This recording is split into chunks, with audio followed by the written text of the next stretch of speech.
शिव पुराण के श्रवण की विधि तथा श्रोताओं के पालन करने योग्य नियमों का वर्णन। शौनक जी कहते हैं, महाप्राज्ञ व्यासेश सूत जी, आपको नमस्कार है। आप धन्य हैं, शिव भक्तों में श्रेष्ठ हैं। आपके महान गुण वर्णन करने योग्य है। अब आप कल्याणमय शिव पुराण के श्रवण की विधि बतलाइए, जिसे सभी श्रोताओं को संपूर्ण उत्तम फल की प्राप्ति हो सके। सूत जी ने कहा, मुने शौनक, अब मैं तुम्हें संपूर्ण फल की प्राप्ति के लिए शिव पुराण की श्रवण की विधि बता रहा हूँ। पहले किसी ज्योतिषी को बुलाकर दान मान से संतुष्ट करके अपने सहयोगी लोगों के साथ बैठकर बिना किसी विघ्न बाधा के कथा की समाप्ति होने के उद्देश्य से शुद्ध मुहूर्त का अनुसंधान कराएं और प्रयत्न पूर्वक देश देश में स्थान स्थान पर यह संदेश भेजें कि हमारे यहाँ शिव पुराण की कथा होने वाली है। अपने कल्याण की इच्छा रखने वाले लोगों को उसे सुनने के लिए अवश्य ही पधारना चाहिए। कुछ लोग भगवान श्री हरि की कथा से बहुत दूर पड़ गए। कितने ही स्त्री, शूद्र आदि भगवान शंकर के कथा कीर्तन से वंचित रहते हैं। उन सबको भी सूचना हो जाए, ऐसा प्रबंध करना चाहिए। देश देश में जो भगवान शिव के भक्त हों तथा शिव कथा के कीर्तन और श्रवण के लिए उत्सुक हों, उन सबको आदर पूर्वक बुलवाना चाहिए और आए हुए लोगों का सब प्रकार से आदर सत्कार करना चाहिए। शिव मंदिर में, तीर्थ में, वन प्रांत में अथवा घर में शिव पुराण की कथा सुनने के लिए उत्तम स्थान का निर्माण करना चाहिए। केले के खंभों से सुशोभित एक ऊंचा कथा मंडप तैयार कराएं। उसे सब ओर फल पुष्प आदि से तथा सुंदर चंदोवे से अलंकृत करें और चारों ओर ध्वजा पताका लगाकर तरह तरह के सामानों से सजाकर सुंदर शोभा संपन्न बना दें। भगवान शिव के प्रति सब प्रकार से उत्तम भक्ति करनी चाहिए। वही सब तरह से आनंद का विधान करने वाली है। परमात्मा भगवान शंकर के लिए दिव्य आसन का निर्माण करना चाहिए तथा कथावाचक के लिए भी एक ऐसा दिव्य आसन बनाना चाहिए जो उनके लिए सुखद हो सके। मुने, नियम पूर्वक कथा सुनने वाले श्रोताओं के लिए भी यथा योग्य सुंदर स्थानों की व्यवस्था करनी चाहिए। अन्य लोगों के लिए साधारण स्थान ही रखने चाहिए। जिसके मुख से निकली हुई वाणी देहधारियों के लिए कामधेनु के समान अभिष्ट फल देने वाली होती है, उस पुराण वेता विद्वान वक्ता के प्रति तुच्छ बुद्धि कभी नहीं करनी चाहिए। संसार में जन्म तथा गुणों के कारण बहुत से गुरु होते हैं, परंतु उन सब में पुराणों का ज्ञाता विद्वान ही परम गुरु माना गया है। पुराण वेता पवित्र, दक्ष, शांत, ईश्वरों पर विजय पाने वाला, साधु और दयालु होना चाहिए। ऐसा प्रवचन कुशल विद्वान इस पुण्यमयी कथा को कहे। सूर्योदय से आरंभ करके 3:30 पहर तक उत्तम बुद्धि वाले विद्वान पुरुष को शिव पुराण की कथा सम्यक रीति से बांचनी चाहिए। मध्याह्न काल में 2 घड़ी तक कथा बंद रखनी चाहिए, जिससे कथा कीर्तन से अवकाश पाकर लोग मल मूत्र का त्याग कर सकें। कथा प्रारंभ के दिन से एक दिन पहले व्रत ग्रहण करने के लिए वक्ता को छौर करा लेना चाहिए। जिन दिनों कथा हो रही हो उन दिनों प्रयत्न पूर्वक प्रातः काल का सारा नित्य कर्म संक्षेप से ही कर लेना चाहिए। वक्ता के पास उसकी सहायता के लिए एक दूसरा वैसा ही विद्वान स्थापित करना चाहिए। वह भी सभी प्रकार के संशयों को निवृत्त करने में समर्थ और लोगों को समझाने में कुशल। कथा में आने वाले विघ्नों की निवृत्ति के लिए गणेश जी का पूजन करें। कथा के स्वामी भगवान शिव की तथा विशेषता शिव पुराण की पुस्तक की भक्ति भाव से पूजा करें। तत्पश्चात उत्तम बुद्धि वाला श्रोता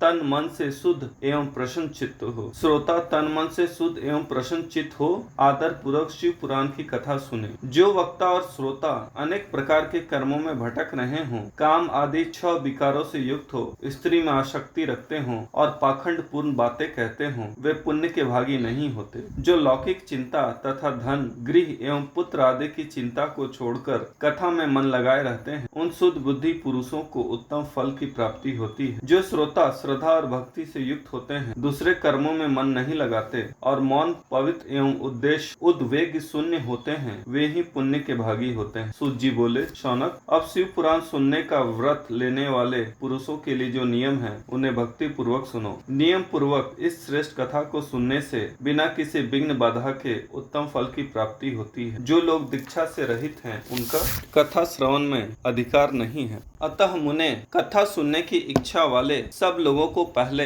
वक्ता से दीक्षा ग्रहण करनी चाहिए। जो लोग नियम से कथा सुने उनको ब्रह्मचर्य से रहना, भूमि पर सोना, पत्तल में खाना और प्रतिदिन कथा समाप्त होने पर ही अन्न ग्रहण करना चाहिए। जिसमें शक्ति हो वो पुराण की समाप्ति तक उपवास करके शुद्धता पूर्वक भक्ति भाव से उत्तम शिव पुराण को सुने। इस कथा का व्रत लेने वाले पुरुष को प्रतिदिन एक ही प्रकार हविष्यान भोजन करना चाहिए। जिस प्रकार से कथा श्रवण का नियम सुख पूर्वक सद सके वैसे ही करना चाहिए। गरिष्ठ अन्न, दाल, जलान, सेम, मसूर, भाव दूषित तथा बासी अन्न को खाकर कथाव्रती पुरुष कभी कथा को न सुने। जिसने कथा का व्रत ले रखा हो वह पुरुष प्याज, लहसुन, हींग, गाजर, मादक वस्तु तथा आमिष कही जाने वाली वस्तुओं का त्याग दे। कथा का व्रत लेने वाले पुरुष काम, क्रोध आदि 6 विकारों को, ब्राह्मणों की निंदा को तथा पतिव्रता और साधु संतों की निंदा को भी त्याग दे। कथा व्रती पुरुष प्रतिदिन सत्य, शौच, दया, मौन, सरलता, विनय तथा हार्दिक उदारता इन सद्गुणों को सदा अपनाए रखें। श्रोता निष्काम हो या सकाम वह नियम पूर्वक कथा सुने। सकाम पुरुष अपनी अभिष्ट कामना को प्राप्त करता है और निष्काम पुरुष मोक्ष प्राप्त कर लेता है।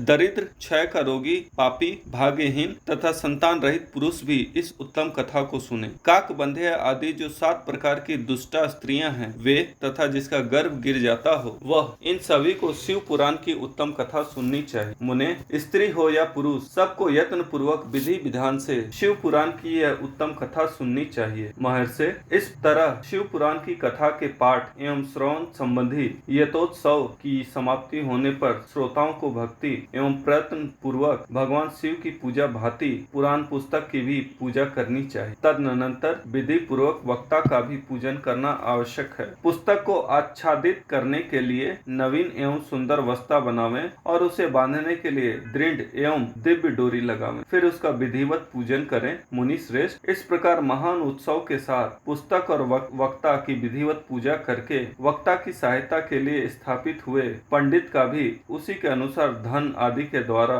उसे कुछ ही कम सत्कार करें। वहां आए हुए ब्राह्मणों को अन्न, धन आदि का दान करें। साथ ही गीत, वाद्य और नृत्य आदि के द्वारा महान उत्सव रचाएं। मुने, यदि श्रोता विरक्त हो तो उसके लिए कथा समाप्ति के दिन विशेष रूप से उस गीता का पाठ करना चाहिए जिसे श्री रामचंद्र जी के प्रति भगवान शिव ने कहा था। यदि श्रोता गृहस्थ हो तो उस बुद्धिमान को उस श्रवण कर्म की शांति के लिए शुद्ध हविष्य के द्वारा होम करना चाहिए। मुने, रुद्र संहिता के प्रत्येक श्लोक द्वारा होम करना उचित है अथवा गायत्री मंत्र से होम करना चाहिए, क्योंकि वास्तव में यह पुराण गायत्रीमय ही है।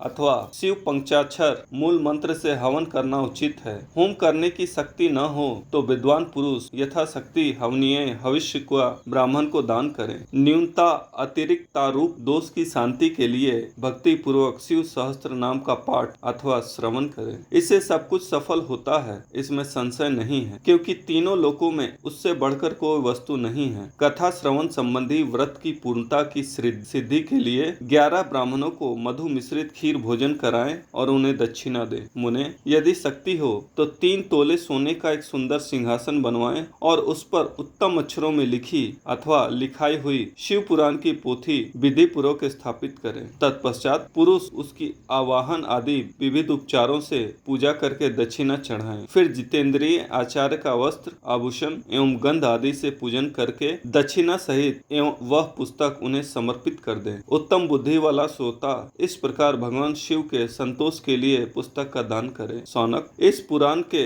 उस दान के प्रभाव से भगवान शिव का अनुग्रह पाकर पुरुष भव बंधन से मुक्त हो जाता है। इस तरह विधि विधान का पालन करने पर श्री संपन्न शिव पुराण संपूर्ण फल को देने वाला तथा भोग और मोक्ष का दाता होता है। मुने, शिव पुराण का वह सारा महात्म्य जो संपूर्ण अभिष्ट को देने वाला है मैंने तुम्हें कह सुनाया। अब और क्या सुनना चाहते हो? श्रीमान, शिव पुराण समस्त पुराणों के भाल का तिलक माना गया है। यह भगवान शिव को अत्यंत प्रिय, रमणीय तथा भव रोग का निवारण करने वाला है। जो सदा भगवान शिव का ध्यान करते हैं, जिनकी वाणी शिव के गुणों की स्तुति करती है और जिनके दोनों कान उनकी कथा सुनते हैं, इस जीव जगत में उन्हीं का जन्म लेना सफल है। वे निश्चय ही संसार सागर से पार हो जाते हैं। भिन्न भिन्न प्रकार के समस्त गुण जिनके सच्चिदानंदमय स्वरूप का कभी स्पर्श नहीं करते, जो अपनी महिमा से जगत के बाहर और भीतर भासमान है और जो मन के बाहर और भीतर भीतर वाणी एवं मनोवृत्ति में प्रकाशित होते हैं, उन अनंत आनंद घन रूप परम शिव की मैं शरण लेता हूँ। दोस्तों, अगर आपको हमारे चैनल का कंटेंट पसंद है तो कृपया इसे सब्सक्राइब कीजिए और साथ ही बेल आइकन को दबा दीजिए, ताकि आगे आने वाली ऐसी ही ज्ञानवर्धक एवं रोचक जानकारियाँ आपको समय समय पर प्राप्त होती रहे। ओम नमः शिवाय।